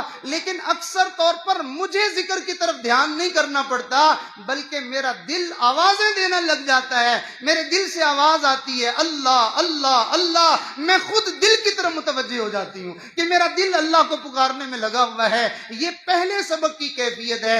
پھر دوسرا سبق، پھر تیسرا سبق، پھر چوتھا سبق، حتیٰ کہ ہمارے سلسلے میں 7واں سبق آتا ہے. انسان کو اپنے سر کے بالوں سے لے کے پاؤں کے ناخنوں تک پورے وجود میں اللہ اللہ ہوتی محسوس ہوتی ہے. بعض خوش نصیب تو اس سبق پہ پہنچ کے ان کی کیفیت یہ ہو جاتی ہے، وہ جس درخت کے پاس جائیں انہیں اللہ اللہ محسوس ہوتی ہے، جس ڈھیلے کے پاس جائیں وہاں اللہ اللہ محسوس ہوتی ہے، جس پانی کے پاس جائیں اللہ اللہ محسوس ہوتی ہے. پوری کائنات میں اللہ اللہ کی گونج کے سوا ان کو محسوس ہی کچھ نہیں ہوتا. اب اندازہ لگائیے جو بندہ ان مراحل سے گزر کے جا رہا ہے، بھلا اس کو بھی اللہ کا دھیان نہیں ہوگا، بھلا اس کی بھی توجہ اللہ کی طرف نہیں ہوگی، تو پھر کس کی ہوگی؟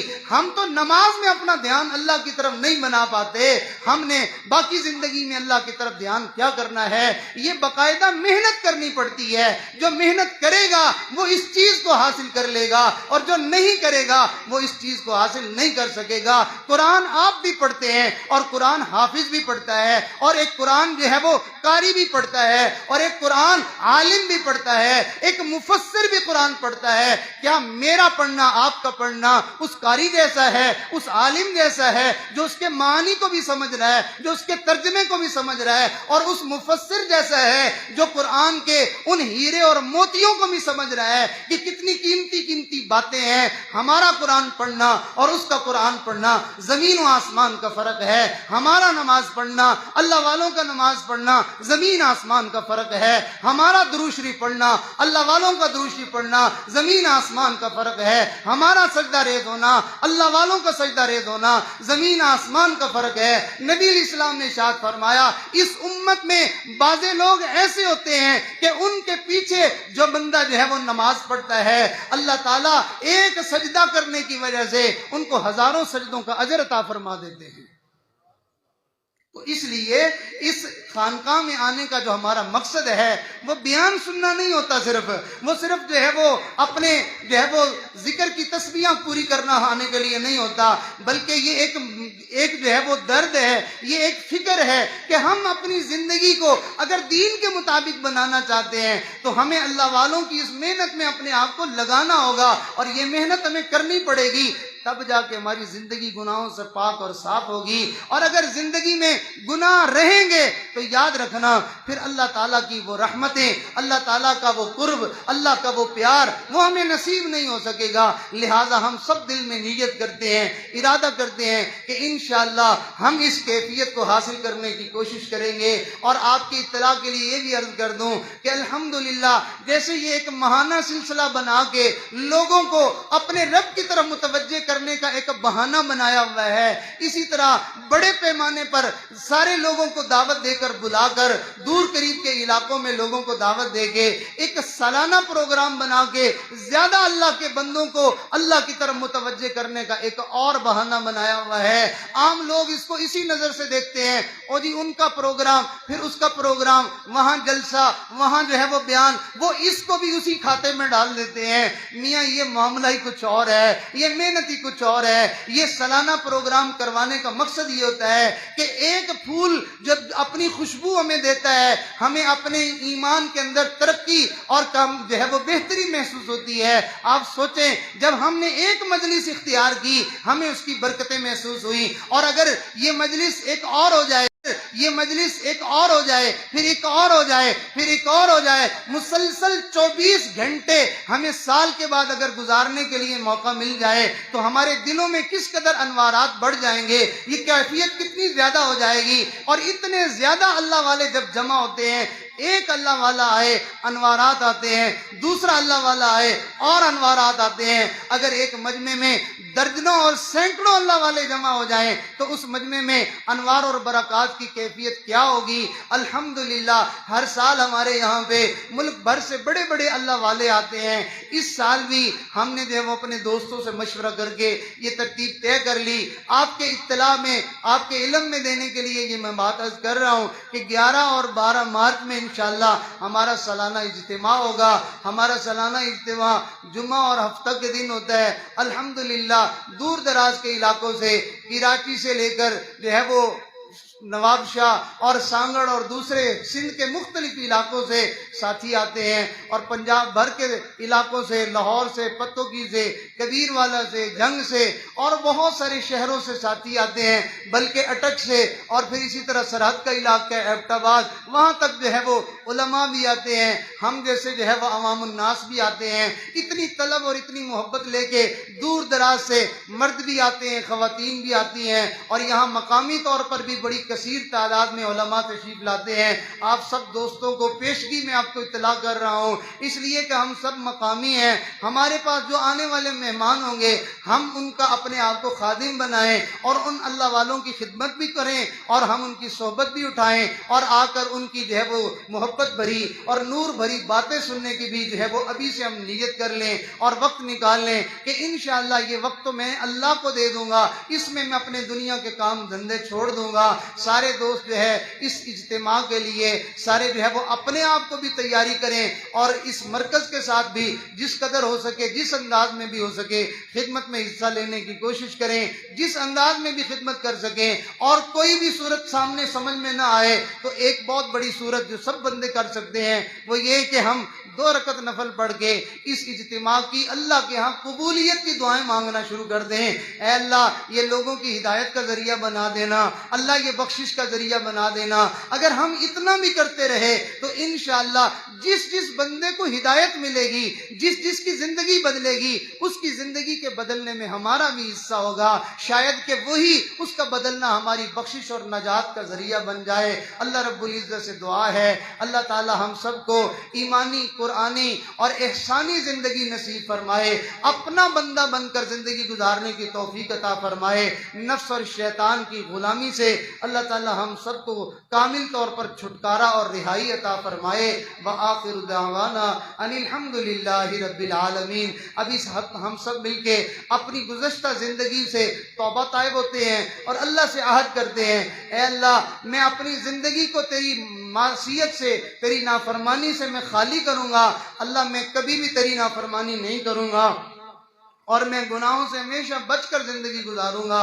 جب بندہ اپنے آپ کو اللہ کے سپرد کر دیتا ہے, ایک چھوٹی سی بات عرض کر دوں, آپ نے کئی مرتبہ دیکھا ہوگا کہ چھوٹا بچہ اپنے آپ کو محسوس کرتا ہے کہ میں گندگی میں لت پت ہو گیا ہوں, میں گندگی میں لت پت ہو گیا ہوں, تو وہ پھر جو ہے وہ وہاں پڑا ہوا آوازیں دیتا ہے, ماما ماما آوازیں دیتا ہے کہ میں گندا ہو گیا ہوں, اب آپ جو ہے وہ مجھے اس گندگی سے پاک اور صاف کر دیں.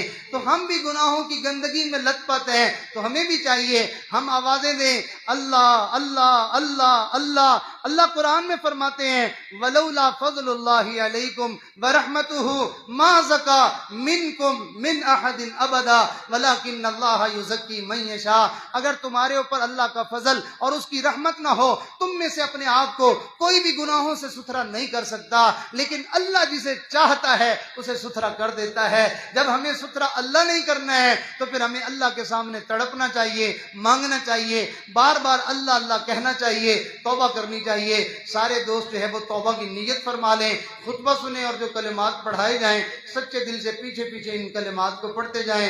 الحمدللہ وکفا وسلام علی عبادہ الذین اصطفیٰ، اما بعد، یہ کلمات پڑھیے، بیٹھ جائیں۔ اعوذ باللہ من الشیطان الرجیم، اس سوچ سے ان کلمات کو پڑھیے کہ میں اپنی زندگی کے تمام گناہوں سے اپنے آپ کو پاک اور صاف کر رہا ہوں، میں اپنے رب سے معافی مانگ رہا ہوں اور آئندہ پوری زندگی گناہوں سے پاکیزہ گزارنے کا اللہ کے ساتھ وعدہ کر رہا ہوں۔ بسم اللہ الرحمن الرحیم، لا الہ الا اللہ محمد الرسول اللہ، آمنت باللہ وملائکتہ وکتبہ ورسلہ والیوم الآخر والقدر خیرہ وشرہ من اللہ تعالی والبعث بعد الموت، آمنت باللہ کما ہوا باسمائہ وصفاتہ وقبلت جمیع احکامہ، اقرار باللسان وتصدیق بالقلب، اشہد ان لا الہ الا اللہ واشہد ان محمدا عبدہ ورسولہ، استغفر اللہ ربی من کل ذنب واتوب الیہ، استغفر اللہ ربی من کل ذنب واتوب الیہ، استغفر اللہ ربی من کل ذنب واتوب الیہ برحمتک یا ارحم الراحمین۔ ان کلمات کو پڑھنے سے ہم توبہ طائب ہو چکے ہیں، اللہ تعالی ہماری توبہ کو قبول فرمائے۔ جو حضرات سلسلے سے اپنا تعلق جوڑے ہوئے ہیں ان کو چاہیے کہ وہ سلسلے کے بتائے ہوئے اعمال کو پابندی کے ساتھ کریں تاکہ ان کے دل کے میل کچیل صاف ہونے کا جو ہے وہ یہ ذریعہ بنے اور اللہ تعالیٰ کی معیت اور احسان کی کیفیت حاصل ہونا اللہ تعالیٰ ہمارے لیے آسان فرمائے۔ یہ آہستہ آہستہ دھیرے دھیرے انسان کے اوپر یہ کیفیت بڑھتی رہتی ہے حتیٰ کہ ایک وقت آ جاتا ہے کہ اس کا دھیان 24 گھنٹے اللہ کی طرف لگا رہتا ہے، دھیان ہٹانے سے بھی نہیں ہٹتا۔ تو سارے دوست جو ہے وہ ان اعمال کو سنیں اور پابندی کے ساتھ کرنے کی کوشش کریں۔ پہلا عمل ہے استغفار، 100 دفعہ صبح 100 دفعہ شام، استغفر اللہ ربی من کل ذنب واتوب الیہ۔ دوسرا عمل ہے درود پاک، 100 مرتبہ صبح 100 مرتبہ شام، اللہم صلی علی سیدنا محمد وعلی آل سیدنا محمد مبارک وسلم۔ اور قرآن مجید کی تلاوت کریں روزانہ، کتنی کریں؟ جتنا آپ معمول بنا سکتے ہیں اتنا بنائیں۔ اور چوتھی چیز ہے مراقبہ۔ یہ مراقبہ جو ہے نا، یہی اصل ہمارے سلسلے کا سبق ہے، اسی سے کام بنتا ہے۔ اس کا طریقہ یہ ہے کہ آنکھیں بند ہوں، سر جھکا ہوا ہو، بندہ کہیں تنہائی میں بیٹھ کے اپنے دل کی طرف توجہ کرے اور دل کو یہ عادت ڈالے کہ یہ دل ہر طرف سے دھیان ہٹا کے اللہ کا ذکر کرنے کا عادی ہو جائے، کہ دل سے آواز بندہ محسوس کرے کہ میرا دل کہہ رہا ہے اللہ اللہ اللہ اللہ اللہ اللہ۔ اس دل کو اللہ اللہ کرنے کی عادت ڈالنی ہے۔ تو روزانہ 15-20 منٹ صبح، 15-20 منٹ شام تنہائی میں بیٹھ کے بندہ اس دل کے اوپر محنت کرے۔ ایک دن آئے گا کہ اس دل کی توجہ ہر طرف سے ہٹ جائے گی، اللہ کی طرف لگ جائے گی۔ تو انشاءاللہ محنت کریں گے ہم۔ اور اگلا عمل ہے چلتے پھرتے اٹھتے بیٹھتے سوچوں میں خیالوں میں اللہ کو یاد کرنا۔ اور چھٹا عمل ہے کہ اپنے بزرگوں کی صحبت میں کثرت سے آتے جاتے رہنا، اس لیے کہ جو انسان جیسے لوگوں کے پاس زیادہ آتا جاتا ہے، اٹھتا بیٹھتا ہے، وہ انسان ویسا ہی بن جاتا ہے۔ تو اس لیے کوئی بندہ اللہ والا بننا چاہے تو اس کو کثرت سے اللہ والوں کی صحبت میں اللہ کی محبت حاصل کرنے کی نیت سے آنا چاہیے۔ تو سب حضرات تھوڑی دیر کے لیے مراقب ہو جائیں، آنکھوں کو بند کر کے سر جھکا کے دنیا جہان کے خیال کو نکالیں اور یہ نیت کریں کہ اللہ تعالیٰ کی طرف میرا دل ایسے طور پر متوجہ ہے کہ میرے دل میں میرے بزرگوں کے دل سے نور اور فیض منتقل ہو رہا ہے، اور میرے دل کے اس فیض اور نور کی برکت سے میرے دل سے یہ آواز آ رہی ہے، اللہ اللہ اللہ اللہ اللہ اللہ اللہ اللہ اللہ اللہ۔ کوشش کریں کہ ہر طرح کے خیالات اور سوچیں دل سے ختم ہو جائیں، کچھ وقت جو ہے وہ خالص اللہ کے خیال میں، اللہ کی یاد میں گزر جائے۔ جو بندہ زندگی میں اللہ کو یاد کرے گا، اس کے مر جانے کے بعد، دنیا سے چلے جانے کے بعد بھی اس کا رب اسے نہیں بھلائے گا۔ فرمایا فَاذْكُرُونِي أَذْكُرْكُمْ، تم مجھے یاد کرو میں تمہیں یاد کروں گا۔ جو آسانی میں اللہ کو یاد کرے گا، اللہ مشکل میں اسے نہیں بھلائیں گے۔ جو صحت میں یاد کرے گا، اللہ اس کو بیماری میں نہیں بھلائیں گے۔ جو تنگی میں یاد کرے گا، فراوانی میں یاد کرے گا، اللہ تنگیوں میں اس کو نہیں بھلائیں گے۔ جو زندگی میں یاد کرے گا، اللہ اس کو مرنے کے بعد نہیں بھلائیں گے۔ تو ہم چاہتے ہیں کہ اللہ تعالیٰ کی رحمتیں ہمارے اوپر پڑتی رہیں، اللہ ہمیشہ ہمیں یاد رکھیں۔ تو ہمیں چاہیے کہ ہم اللہ کو یاد کرنے میں لگ جائیں، اپنے دل سے ہر قسم کے خیالات نکال کر دل کی اللہ اللہ اللہ سننے میں مشغول ہو جائیں، زبان سے نہیں دل کی اللہ اللہ سننے کی کوشش فرمائیں۔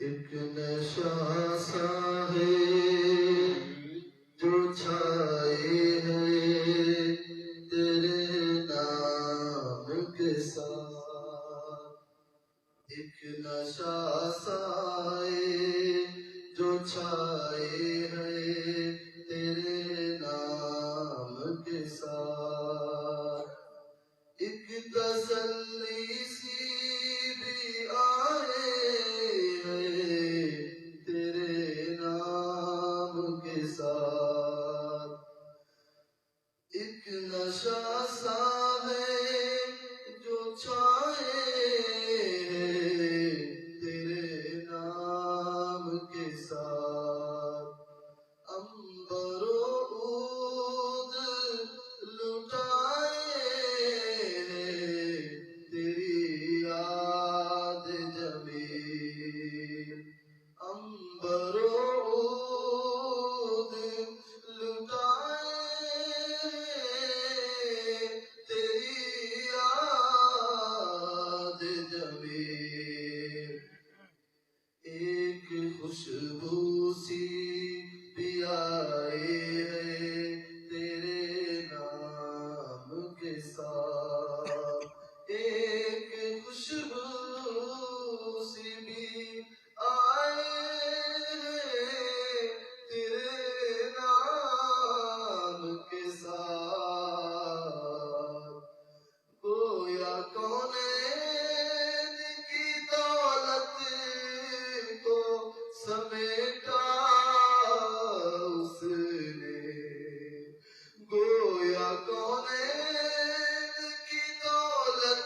محمد وبارک وسلم ربنا ظلمنا انفسنا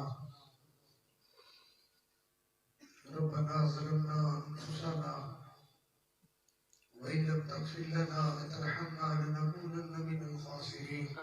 ساری زندگی اپنے جان پر ظلم کرنے میں گزار دی ہے. ساری زندگی تیری نافرمانیاں کر کر کے اپنا ستیہ ناش کیا ہے. وَإِن لَمْ تَغْفِرْ لَنَا تو اگر نہیں معاف کرے گا وَتَرْحَمْنَا تو ہمارے پر ترس نہیں کرے گا لَنَكُونَنَّ مِنَ الْخَاسِرِينَ. ہمیں پتہ ہے ہم اربوں خربوں سال پھر جہنم میں پڑے رہیں گے. پھر ہم سانپ اور بچھوؤں کی خوراک بنے رہیں گے. تو اگر ہمیں معاف کر دے گا تو ہمارا کام بن جائے گا. تجھ سے بڑا کوئی معاف کرنے والا نہیں اور تجھ سے زیادہ کوئی مہربانیاں کرنے والا نہیں. یہ سارا مجمع تجھ سے معافی مانگنے آیا ہے. سارے تجھے منانے آئے ہیں. سارے تجھ سے معافی مانگنے آئے ہیں. اے اللہ مہربانی فرما. ہم سب کی آج مغفرت کا فیصلہ فرما. ہم سب کی آج بخشش کا فیصلہ فرما. اے میرے مالک ہم گناہ چھوڑنا چاہتے ہیں. ہم سے چھوٹتے نہیں ہیں. یا اللہ ہم نے صبح توبہ کی شام تک توڑ بیٹھے. شام توبہ کی صبح تک توڑ بیٹھے. زندگی اسی طرح گزرتی جا رہی ہے. ہم نے لاکھوں بار توبہ کی ہے اور لاکھوں بار توڑی ہے. میں لاکھ والی توبہ بھنی میں ہاں بیشت بارا. آج پھر بھی مولا خدر تیرے دی آسا رکھنے والا. اگر تو نے ہمیں یہ حکم نہ دیا ہوتا لا تقنطوا من رحمت اللہ کہ میری رحمت سے مایوس نہ ہونا نہ امید نہ ہونا. ہم اتنے بڑے پاپی ہیں مجرم ہیں گناہگار ہیں کہ شاید ہم شاید مایوس ہی ہو بیٹھتے کہ ہماری بخشش نہیں ہو سکے گی. ہم اتنے بڑے مجرم ہیں مگر تو بڑی رحمت والا تو بڑے کرم والا. تو نے اپنے گناہگاروں کو مجرموں کو تسلی دے کر یہ کہا لا تقنطوا من رحمت اللہ. تم میری رحمت سے مایوس نہ ہونا. آ جانا میں سارے معاف کر دوں گا اس لیے کہ میرا نام ہے انہ هو الغفور الرحیم. میرا نام غفور ہے اور میرا نام رحیم ہے.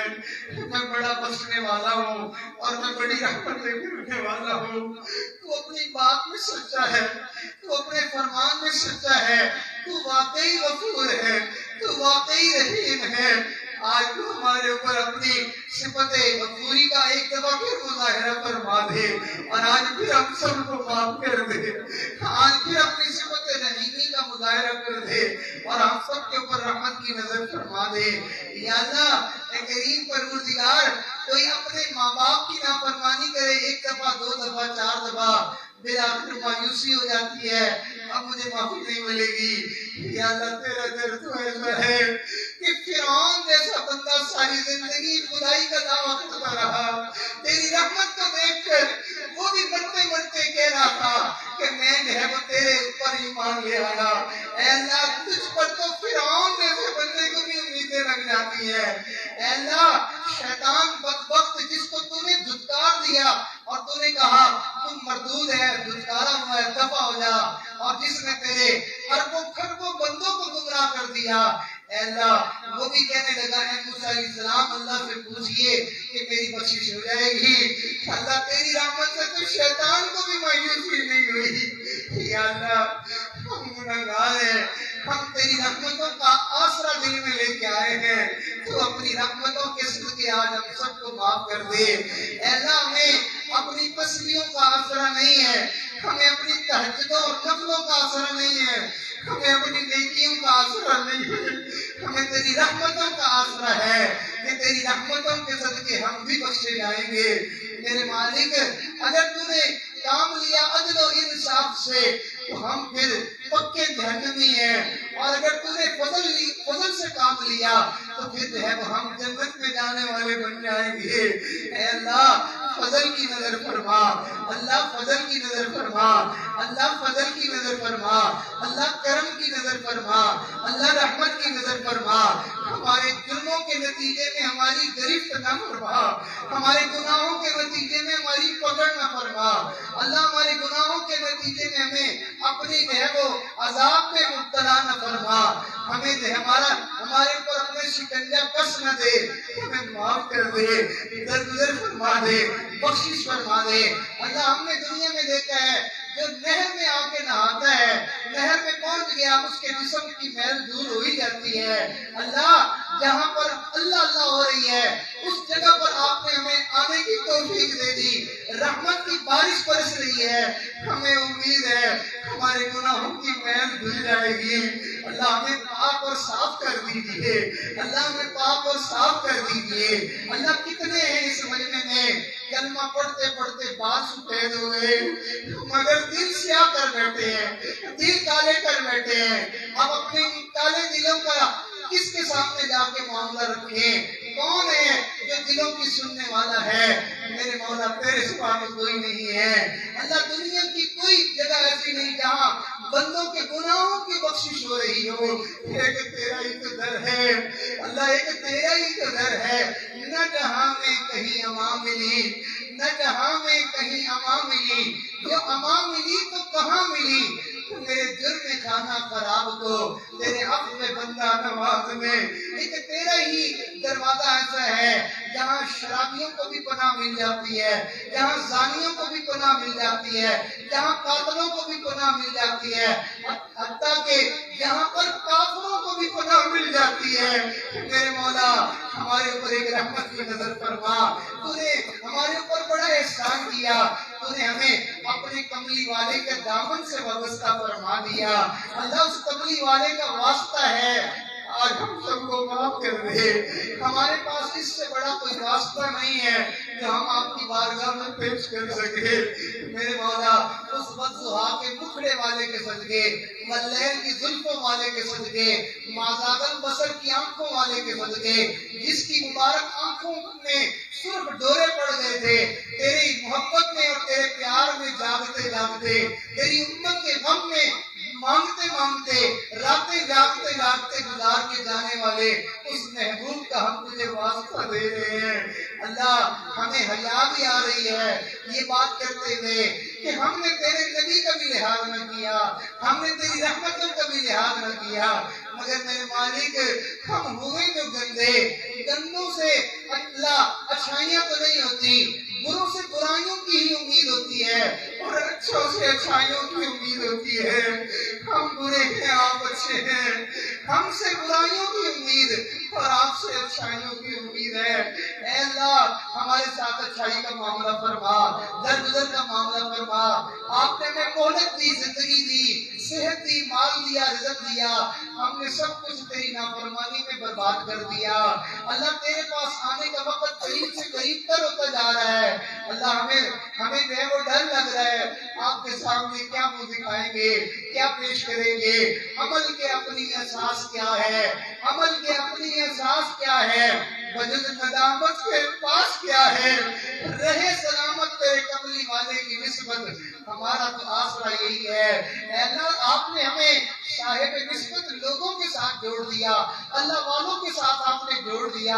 اللہ ان نسبتوں کو سلامت رکھنا، اللہ اپنے اولیاء کی جو آپ نے نسبت عطا فرمائی ہے، اللہ اس نسبت کے صدقے ہمیں معاف فرما دیجئے۔ اللہ ہم ظاہر داری والے لوگ ہیں، اللہ ہم دکھلاوا کرنے والے ہیں، ہم تسمع والے ہیں، ہم بناوٹ والے ہیں۔ اللہ ہمیں حقیقت ایمان نصیب فرما، اللہ حقیقت ایمان نصیب فرما۔ اللہ یہ اوپر کا ایمان کب تک لیے پھریں گے، یہ اوپر کی نیکی کب تک لیے پھریں گے، یہ ظاہر داری والی دینداری کب تک لیے پھریں گے، ہم حقیقت میں دیندار کب بنیں گے؟ یا اللہ مہربانی فرما، رحمت کی نظر فرما، آج کی اس مجلس کو ہمارے دل کے بدلنے کا ذریعہ بنا، ہماری زندگی کے بدلنے کا ذریعہ بنا، ہماری بخشش کا ذریعہ بنا، اپنے قرب کا ذریعہ بنا، اپنی رضا کا ذریعہ بنا۔ اے میرے مالک ہماری بگڑیاں بننے کا ہمارا ذریعہ بنا۔ یا اللہ ہمیں زندگی میں کبھی بھی تنہا نہ کرنا، کبھی لوگوں کے حوالے نہ کرنا، ہمیں نفس کے حوالے نہ کرنا، شیطان کے حوالے نہ کرنا۔ اے اللہ ہمیں اپنی رحمتوں کے سائے نصیب فرما، اپنے نبی کی غلامی نصیب فرما، اپنے دوستوں کی دوستی اور یاری نصیب فرما۔ میرے مالک مہربانی فرما، ہمیں نمازوں کا اہتمام نصیب فرما، سجدوں کا سرور عطا فرما، رات کے آخری پہر کی مناجات نصیب فرما۔ اے اللہ مناجات کی لذت نصیب فرما، قرآن پاک پڑھنا نصیب فرما۔ اے اللہ آگے رمضان قریب آ گیا، جب رجب کا مہینہ شروع ہوتا تھا تو تیرے محبوب دعائیں مانگنا شروع کر دیتے تھے۔ اے اللہ رجب میں اور شعبان میں برکت دے دے اور ہمیں خیریت سے رمضان میں پہنچنا نصیب فرما دے، رمضان کی بہاریں دیکھنا نصیب فرما دے، رمضان کے اعمال ہمیں نصیب فرما دے۔ جس کی زندگی میں رمضان آتا ہے وہ ضرور بخشا ہی جاتا ہے۔ یا اللہ ایک بار زندگی میں بھی رمضان دے دے، یا اللہ مہربانی فرما۔ مجمع میں جو بیمار ہے اللہ آج کی مجلس کی برکت سے سب کو شفا دے دے۔ اے اللہ ہمارے گھر کے بچے عورتیں بیمار ہیں، بڑے بچے بیمار ہیں، اے اللہ ان کو بھی شفا عطا فرما، اللہ صحت دے دے، اللہ تندرست فرما دیجیے۔ اللہ ہم ظاہر داری والے لوگ ہیں، اللہ ہم دکھلاوا کرنے والے ہیں، ہم تسمع والے ہیں، ہم بناوٹ والے ہیں، اللہ ہمیں حقیقت ایمان نصیب فرما، اللہ حقیقت ایمان نصیب فرما۔ اللہ یہ اوپر کا ایمان کب تک لیے پھریں گے، یہ اوپر کی نیکی کب تک لیے پھریں گے، یہ ظاہر داری والی دینداری کب تک لیے پھریں گے، ہم حقیقت میں دیندار کب بنیں گے۔ یا اللہ مہربانی فرما، رحمت کی ایک نظر فرما، آج کی اس مجلس کو ہمارے دل کے بدلنے کا ذریعہ بنا، ہماری زندگی کے بدلنے کا ذریعہ بنا، ہماری بخشش کا ذریعہ بنا، اپنے قرب کا ذریعہ بنا، اپنی رضا کا ذریعہ بنا۔ اے میرے مالک ہماری بگڑیاں بننے کا ہمارا ذریعہ بنا۔ یا اللہ ہمیں زندگی میں کبھی بھی تنہا نہ کرنا، کبھی لوگوں کے حوالے نہ کرنا، ہمیں نفس کے حوالے نہ کرنا، شیطان کے حوالے نہ کرنا۔ اے اللہ ہمیں اپنی رحمتوں کے سائے نصیب فرما، اپنے نبی کی غلامی نصیب فرما، اپنے دوستوں کی دوستی اور یاری نصیب فرما۔ میرے مالک مہربانی فرما، ہمیں نمازوں کا اہتمام نصیب فرما، سجدوں کا سرور عطا فرما، رات کے آخری پہر کی مناجات نصیب فرما۔ اے اللہ مناجات کی لذت نصیب فرما، قرآن پاک پڑھنا نصیب فرما۔ اے اللہ آگے رمضان قریب آ گیا، جب رجب کا مہینہ شروع ہوتا تھا تو تیرے محبوب دعائیں مانگنا شروع کر دیتے تھے۔ اے اللہ رجب میں اور شعبان میں برکت دے دے اور ہمیں خیریت سے رمضان میں پہنچنا نصیب فرما دے، رمضان کی بہاریں دیکھنا نصیب فرما دے، رمضان کے اعمال ہمیں نصیب فرما دے۔ جس کی زندگی میں رمضان آتا ہے وہ ضرور بخشا ہی جاتا ہے۔ یا اللہ ایک بار زندگی میں بھی رمضان دے دے، یا اللہ مہربانی فرما۔ مجمع میں جو بیمار ہے اللہ آج کی مجلس کی برکت سے سب کو شفا دے دے۔ اے اللہ ہمارے گھر کے بچے عورتیں بیمار ہیں، بڑے بچے بیمار ہیں، اے اللہ ان کو بھی شفا عطا فرما، اللہ صحت دے دے، اللہ تندرستی دے دے۔ اللہ تیرے خزانوں میں کیا کمی ہے مہربانی فرما دے، گھر کے لوگوں کو شفا کاملہ نصیب فرما، صحت تندرستی عافیت نصیب فرما۔ اے اللہ مجمع میں جتنے لوگ بیمار ہیں، یہ گھروں میں یا اسپتالوں میں بیمار ہیں، سب کو شفا عطا فرما۔ مجمع میں بہت سارے مرد عورتیں اللہ آپ سے نیک اولاد کے طلبگار ہیں، اللہ سب کی اور ہے وہ گود کو ہرا بھرا فرما۔ نیک اولاد کے جو طلبگار ہیں ان کو نیک اولاد عطا فرما۔ اے اللہ جو نرینہ اولاد کے طلبگار ہیں ان کو نرینہ اولاد عطا فرما، اور جن کو مدینہ اولاد کی طلب ہے اللہ ان کو مدینہ اولاد عطا فرما۔ اے اللہ کوئی رزق کا طلبگار ہے، اللہ کوئی صحت کا طلبگار ہے، اے اللہ کوئی جو ہے وہ خوشیوں کا طلبگار ہے، کوئی دل کے سکون کا طلبگار ہے۔ میرے مالک جس کی جو طلب ہے آج اپنے نام کا صدقہ سب کی مرادیں پوری فرما۔ اے اللہ ہمیں دشمنوں کے حوالے نہ کرنا، اللہ ہمارے اوپر دشمنوں کے ہنسنے کا موقع نہ دینا۔ اے اللہ ہمیں ظالموں کے حوالے نہ کرنا، ہمیں نفس و شیطان کے حوالے نہ کرنا۔ اے اللہ ہمارے دشمنوں کے مقابلے میں تو کافی ہو جا۔ اے اللہ ہمیں ان پر ترجیح دے، ان کو ہمارے اوپر ترجیح نہ دے۔ اے اللہ ہمیں ان پر ان کو ہمارے اوپر ہنسنے کا موقع نہ دے، اللہ ہمیں ان کے اوپر خوش ہونے کا موقع دے دے۔ یا اللہ ہمیں عزت دے دے، اے اللہ ان کو ہمارے اوپر عزت نہ دے۔ میرے مالک مہربانی فرما دیجئے۔ اے اللہ یہ جگہ ہے، اے اللہ اس کو اپنی بارگاہ میں قبولیت عطا فرما۔ اے اللہ اس مجلس کو قبول فرما، یہاں کی محنت کو قبول فرما، یہاں کی خدمت کرنے والوں کو قبول فرما، معاملت کرنے والوں کو قبول فرما۔ اللہ آپ کے بندے آتے ہیں، بندیاں آتی ہیں، اللہ ایک ایک کا آنا قبول فرما۔ یہاں اولیاء اکرام کی آمد کا ہم نے اللہ ارادہ کیا ہے اللہ اپنے اولیاء کا یہاں آنا ہمارے مقدر فرما یا اللہ ہمارے اجتماع کو سالانہ اجتماع کو قبولیت والا فرما دور دراز کے علاقوں سے سفر کر کے تیرے بندے تیری طرف میں تیری محبت میں تیرا پیار کی تلاش میں یہاں پہنچتے ہیں اللہ آنے والوں کو خالی نہ لوٹا اللہ ان کے سینوں کو منور فرما اللہ ان کے دلوں کو روشن فرما اللہ ان کی زندگیوں کو سنت سے مزین فرما اللہ آپ کی بندیاں بھی تو دور بیٹھی دامن پھیلا کے آنسو امیدیں لگا کے بیٹھی ہیں اللہ ان کے اٹھے ہاتھوں کی لاج رکھ لے پھیلی ڈوریوں کی لاج رکھ لے اللہ لحاظ کر لے اللہ مہربانی کر دے یا اللہ ہم جائیں تو کہاں جائیں مانگے تو کس سے مانگے ہمارا داتا اور کوئی نہیں ہے ہمارا رب اور کوئی نہیں ہے ہمارا مالک اور کوئی نہیں ہے ہمارا خالق اور کوئی نہیں ہے ہمارا حاجت روا اور کوئی نہیں ہے